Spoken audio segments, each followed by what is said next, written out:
संख्या में रैली के अंदर आए हुए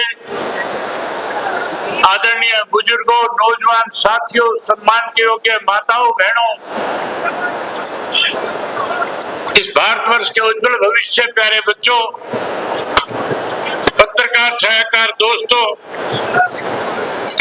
आज आप महान स्वतंत्रता सेनानी, संघर्षशील जुझारू युग पुरुष, हरियाणा के निर्माता पूजनीय स्वर्गीय चौधरी देवीलाल जी के जन्मदिन पे आज रोहतक पहुंचे सभी भाइयों का, बहनों का, बुजुर्गों का, माताओं का मैं हार्दिक स्वागत करता हूं, अभिनंदन करता हूं। पूजनीय स्वर्गीय चौधरी देवीलाल जी की कर्म स्थली रोहतक की इस पवित्र माटी को नमन करता हूं। पूजनीय स्वर्गीय चौधरी देवीलाल जी ने देश की आजादी के लिए अपना बचपन व जवानी को जेल की सलाखों में गुजारा। देश को आजाद कराने में चौधरी देवीलाल जी का एक महत्वपूर्ण योगदान था। उन्होंने हमेशा किसान, मजदूर, गरीब, दलित, पिछड़े, कमेरे व छोटे दुकानदार के हितों के लिए संघर्ष किया और बड़े से बड़े पदों को ठोकर मारने में देर नहीं लगाई। देश को आजाद कराने में आदरणीय स्वर्गीय चौधरी देवीलाल जी की मुख्य भूमिका रही। हरियाणा के निर्माण में चौधरी देवीलाल जी की अहम भूमिका रही।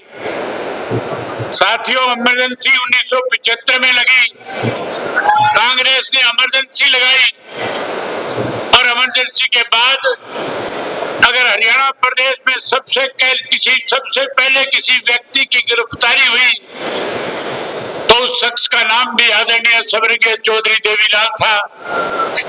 जहां चौधरी देवीलाल जी को जेल की सलाखों के पीछे भेज दिया, वहीं स्वर्गीय चौधरी ओम प्रकाश चौटाला जी को भी 19 वर्ष तक जेल की सलाखों के पीछे रहना पड़ा।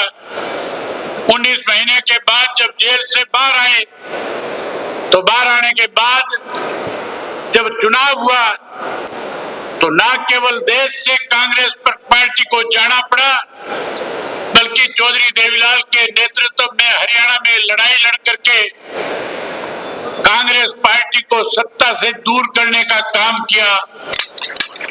साथियों, मुझे अच्छी तरह से याद है, सन 1985 का वक्त था। पंजाब में उग्रवाद चरम सीमा पे था और पंजाब के उस उग्रवाद को कैसे खत्म किया जाए, उसके लिए देश के प्रधानमंत्री स्वर्गीय राजीव गांधी ने एक समझौता पंजाब के लोगों के साथ किया, जिसका नाम राजीव लोंगोवाल समझौता रखा गया। हमें उस समझौते से कोई परेशानी नहीं थी, लेकिन उसकी 2 धाराएं थी, धारा 7 और 9। जिन धारा 7 और 9 के तहत हरियाणा प्रदेश के साथ भेदभाव किया जा रहा था। हरियाणा प्रदेश में उस वक्त कांग्रेस की तरफ से मुख्यमंत्री के पद पे चौधरी भजनलाल आसीन थे, बैठे थे। जब समझौता हो रहा था तो दिल्ली में राजीव गांधी के दफ्तर के अंदर राजीव गांधी और लोंगोवाल, संत लोंगोवाल दोनों बैठ करके हरियाणा के भविष्य के, हरियाणा के साथ कुठाराघात कर रहे थे। कहीं जो चंडीगढ़ शाह कमीशन की रिपोर्ट के अनुसार हमारा हरियाणा का था, उस चंडीगढ़ को पंजाब को दे दिया गया था। उसी समझौते के तहत हमारा यमुना का पानी कम कर दिया गया था। चौधरी देवीलाल ने जब उस समझौते को पढ़ा, उसी दिन उन्होंने ऐलान कर दिया कि मैं भी चाहता हूं पंजाब के अंदर शांति हो, उग्रवाद खत्म हो, लेकिन कोई हरियाणा के साथ भेदभाव करे, हरियाणा के हकों पे कोई कुठाराघात करे, डाका डाले, मैं कतई बर्दाश्त नहीं करूंगा। और उसी दिन ऐलान कर दिया कि हम इस समझौते को नामंजूर करते हैं। अगर सरकार ने समझौता थोपने की कोशिश करी तो फिर हम हरियाणा के लोगों के बीच में जाएंगे और एक ऐसा आंदोलन खड़ा कर देंगे कि उसके बाद हरियाणा के लोग न केवल इस समझौते को रद्द करने में अपनी एडी चोटी का जोर लगाएंगे, बल्कि हम कांग्रेस पार्टी को हरियाणा प्रदेश से सूपड़ा साफ करके सत्ता से पार करने का काम करेंगे। साथियों, आपको याद होगा स्वर्गीय चौधरी देवीलाल जी ने आप लोगों को अपने साथ लेकर के एक न्याय युद्ध शुरू किया था। एक ऐसा न्याय युद्ध था जब हिसार से चौधरी देवीलाल पैदल चले और पैदल चल करके जब दिल्ली की तरफ कूच कर रहे थे तो पहले सैकड़ों की संख्या में लोग उनके साथ चले थे।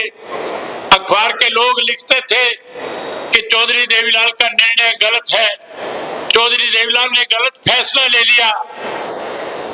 शायद प्रदेश के लोग चौधरी देवीलाल का इस मामले में साथ ना निभाएं, लेकिन साथियों, दिल्ली पहुंचते पहुंचते जो सैकड़ों की संख्या में चले हुए साथी थे वो लाखों की संख्या में तब्दील हो गए थे और लाखों की संख्या में दिल्ली के बोट क्लब पे जाके चौधरी देवीलाल ने कहा या तो राजीव लोंगोवाल समझौता वापिस ले लिया जाए, अन्यथा इन महलों में बैठे हुए जो लोग हैं जो देश के ऊपर इस तरह की चीजें थोपने का काम करते हैं, हम आने वाले वक्त में उन्हें यहाँ से उखाड़ फेंकने का काम करेंगे और हरियाणा प्रदेश के साथ किए गए विश्वासघात को खत्म करके हरियाणा प्रदेश के लोगों के साथ न्याय करने का काम करेंगे। साथियों, आपके सहयोग और समर्थन से सन 1987 में जब चुनाव हुआ तो जिन कांग्रेस के लोगों ने हरियाणा प्रदेश को कहीं बर्बाद करने की ठान रखी थी, उन्हीं हरियाणा प्रदेश में आम जनता ने चौधरी देवीलाल के साथ खड़े होकर के उस विधानसभा के चुनाव में कांग्रेस पार्टी का सूपड़ा साफ कर दिया था। 90 में से 85 सीटें जिता करके प्रदेश की सत्ता सौंपने का काम किया था। आज फिर आज देश के अंदर भारतीय जनता पार्टी की सरकार लोगों के ऊपर अपने के कानून थोपने का काम करती है। आपने चला जाए, इसके लिए देश के प्रधानमंत्री ने देश के गृह मंत्री से कहा कि एक बिल लेकर के आओ, ऐसा बिल लेकर के आओ कि जब हम चाहे विपक्ष के किसी भी व्यक्ति को जो सरकार के खिलाफ कहीं अपनी आवाज बुलंद करता है, जो कहीं सरकार को चैलेंज करने का काम करता है, कैसे उसको राजनीतिक रूप से खत्म किया जाए। इसके लिए साथियों, लोकसभा में एक बिल लाया गया था, आपने पढ़ा होगा। उस बिल में लिखा था कि जिस किसी राजनेता को 1 महीने कैद हो जाएगी, जो कोई 1 महीने तक किसी जुर्म के तहत कैद में चला जाएगा, ना वो मुख्यमंत्री रहेगा, ना वो मेंबर पार्लियामेंट रहेगा, ना वो विधायक और मुख्यमंत्री रह पाएगा। साथियों, इस तरह के बिल थोप करके कहीं देश के प्रजातंत्र को खत्म करने की एक साजिश भारतीय जनता पार्टी रचने का काम कर रही है। उन्हीं के पद चिन्हों पे हरियाणा प्रदेश की सरकार चल रही है। आज हरियाणा प्रदेश के अंदर मैं पिछले 2 साल से लगातार लोगों के बीच में जा रहा हूँ। मैंने साथियों जो पैदल यात्रा करी थी, 4200 किलोमीटर का पैदल सफर जब तय किया था, 2000 से ज्यादा गांव, शहर और कस्बों में गया था। लोग मुझे बता रहे थे कि किस तरह से भाजपा और जेजेपी की सरकार ने हरियाणा प्रदेश के लोगों के साथ मन चाहे तरीके से लूटने का काम किया है। उन 5 वर्षों में उन दोनों पार्टियों के लोगों ने मिलकर के हरियाणा प्रदेश के अंदर अनेक बड़े बड़े घोटाले किए थे, घपले किए थे। अगर मैं सबका जिक्र करूंगा बहुत लंबा समय लग जाएगा।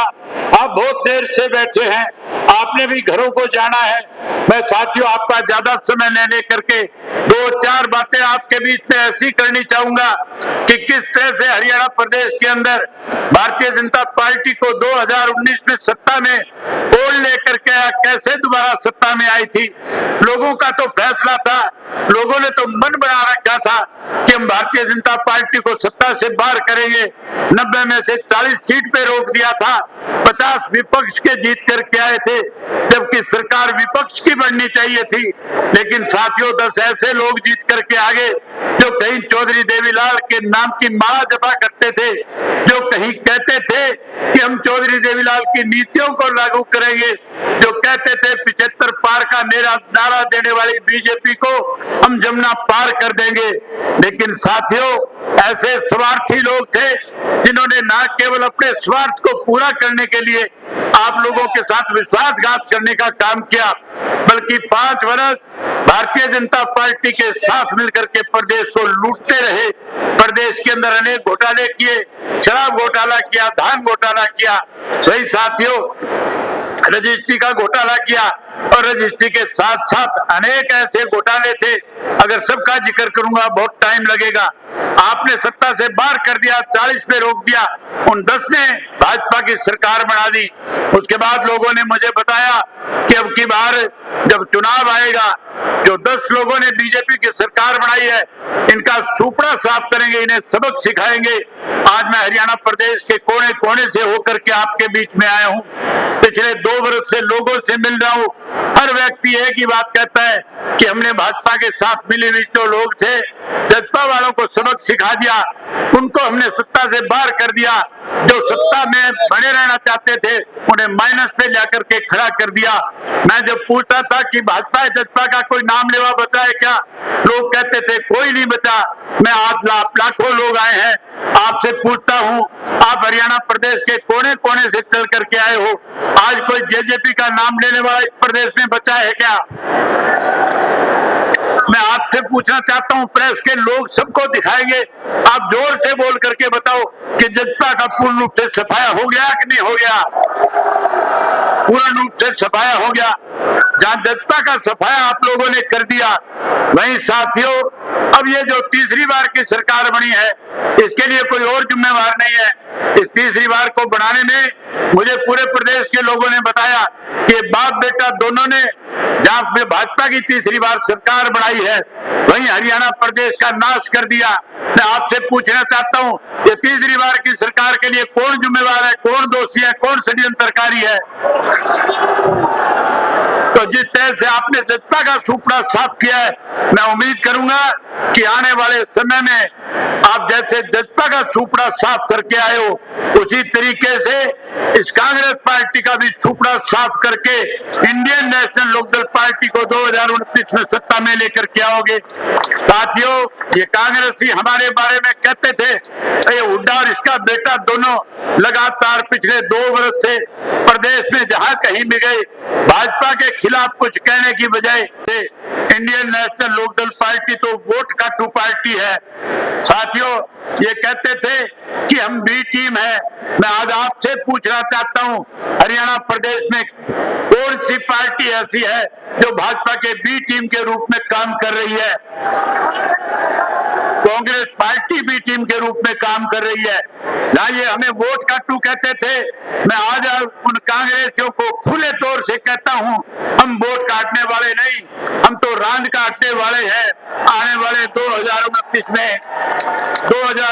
में जब चुनाव होगा, तो जहां भाजपा को सत्ता से बाहर करेंगे, वहीं कांग्रेस पार्टी की भी रांद काटने का काम करेंगे। साथियों, मैंने चेतना यात्रा में चौधरी देवीलाल जी के साथ बहुत काम किया था। मैंने चौधरी देवीलाल जी से बहुत कुछ सीखा था।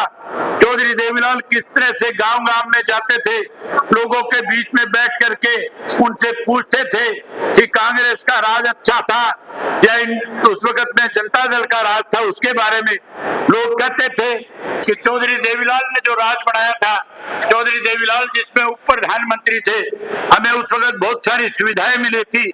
खुल के कह रहे थे कि अगर आज पेंशन पूरे देश में किसी व्यक्ति की वजह से मिलती है, तो उस शख्स का नाम चौधरी देवीलाल था। आज 100 रुपए वाली पेंशन 3000 के रूप में प्रदेश के लोगों को मिल रही है। साथियों, 2029 में अपनी सरकार बना लेना, इसी चौधरी देवीलाल की बढ़ाई हुई पेंशन को 2 गुना के रूप में करके हरियाणा प्रदेश के बुजुर्गों का मान सम्मान बढ़ाने का काम करेंगे। बहन के कविता कह रही थी कि मैं चाहती हूँ कि तेलंगाना की तर्ज के ऊपर हरियाणा प्रदेश के किसान की बिजली के बिल माफ होने चाहिए। मैं भरी सभा में आपसे वायदा कहता हूँ, न केवल किसान के खेत के बिजली का बिल माफ करेंगे, बल्कि हरियाणा प्रदेश के हर बिजली के उपभोक्ता को मुफ्त में बिजली देने का काम करेंगे। साथियों, जब आप इंडियन नेशनल लोकदल पार्टी की सरकार बना दोगे, हम 3 चीजों का सफाया करेंगे। ये हमारी सोच है। हम चौधरी देवीलाल की नीतियों को जहां आगे बढ़ाएंगे, जहां हरियाणा प्रदेश के लोगों को सुख सुविधाएं प्रदान करेंगे, वहीं हम पहली कलम से पहले 3 फैसले लेने का काम करेंगे। हम सबसे पहले हरियाणा प्रदेश की बेरोजगारी को खत्म करके अपने युवाओं को रोजगार देने का काम करेंगे। जहां हम अपने युवाओं को रोजगार देंगे, वहीं उसके साथ साथ साथियों, जो आज भ्रष्टाचार चरम सीमा पे है, इसे जड़ मूल से खत्म करने का काम करेंगे।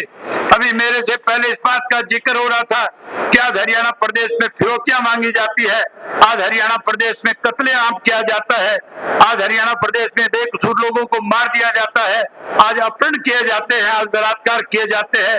मैं आपसे वायदा करता हूं कि Delhi Indian National Lokdal party की सरकार प्रदेश में बड़ी मैन बदमाश और गुंडों को हरियाणा प्रदेश से न केवल बाहर करने का काम करूंगा, बल्कि जिन लोगों ने इनको पनाही दी थी, जिन लोगों ने इन्हें खड़ा किया था, उन लोगों को भी जेल के सलाखों के पीछे भेजने का काम करेंगे। साथियों, आप बहुत देर से बैठे हो, मैं आपसे और ज्यादा वक्त नहीं लेना चाहता, केवल एक बात कहकर के आपसे इजाजत चाहूंगा।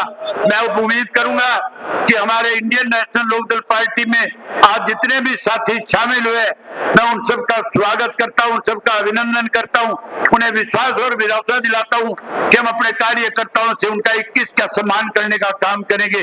वहीं आप इतनी बड़ी संख्या में आए, आपने मेरी बात को सुना, आपने मुझे अपना आशीर्वाद दिया। आज आशीर्वाद देने आए हो कि नहीं आए हो? जब आपने आशीर्वाद दिया, मैं उस सब के लिए आपका बहुत आभारी हूँ। आपने मेरी बात सुनी, आप सबका बहुत धन्यवाद। जय हिंद, जय हरियाणा।